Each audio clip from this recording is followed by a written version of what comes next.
రైతు బంధు కాదు, రైతు భరోసా వేస్తామనడం, రుణమాఫీ ఇంతవరకు కాలేదు.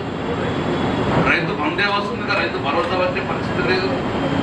ముఖ్యంగా అందులో ఇంపార్టెంట్ ఏంటంటే వెంటనే ఎంఎస్పి ఇస్తూ కూడా వరికి 500 రూపాయలు బోనస్ పాటిస్తాము.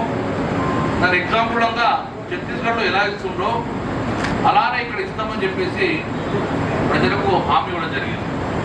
రైతు ఆ మాటలు నమ్మడం, రైతులందరూ టీఆర్ఎస్ పార్టీ ప్రేమ ఉన్నా కూడా మాకు ఇంకేదో బోనస్ వస్తుందని చెప్పి వాళ్ళందరూ రైతులంగా కాంగ్రెస్ పార్టీ ఓటేసి కాంగ్రెస్ పార్టీ ప్రభుత్వం రావడం జరిగింది.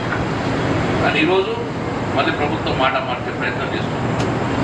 ఈరోజు 80% ప్రభుత్వం మాట మార్చినా కూడా ప్రభుత్వం ప్రజలకు ఇచ్చిన హామీలు నెరవేరాలని చెప్పేసి ప్రభుత్వం మీద ప్రజలు బిల్డప్ చేయాలని చెప్పి ఈరోజు మేము ధర్నా చేయడం జరుగుతుంది.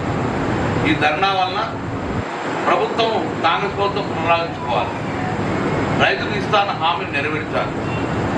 ఈరోజు 500 రూపాయల బోనస్ ఎంఎస్పీతో పాటు ఇవ్వాలని చెప్పి ప్రధాన డిమాండ్గా ఈరోజు ధర్నా చేపట్టడం జరిగింది.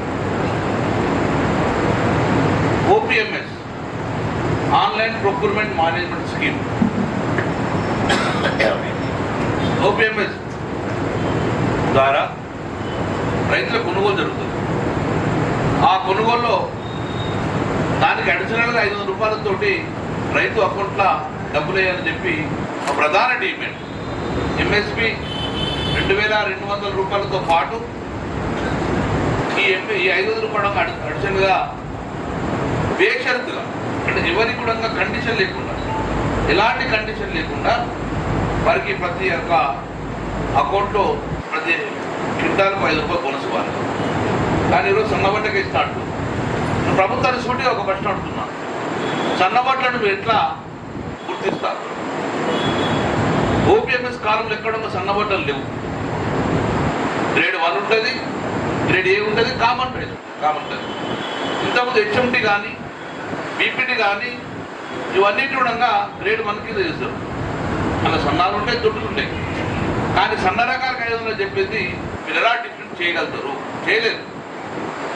ఎందుకంటే రాష్ట్రంలో పండించే యాసంగి పంట మొత్తం కూడా 90 to 95%, 100% దొడ్డు బట్టి పండిస్తారు.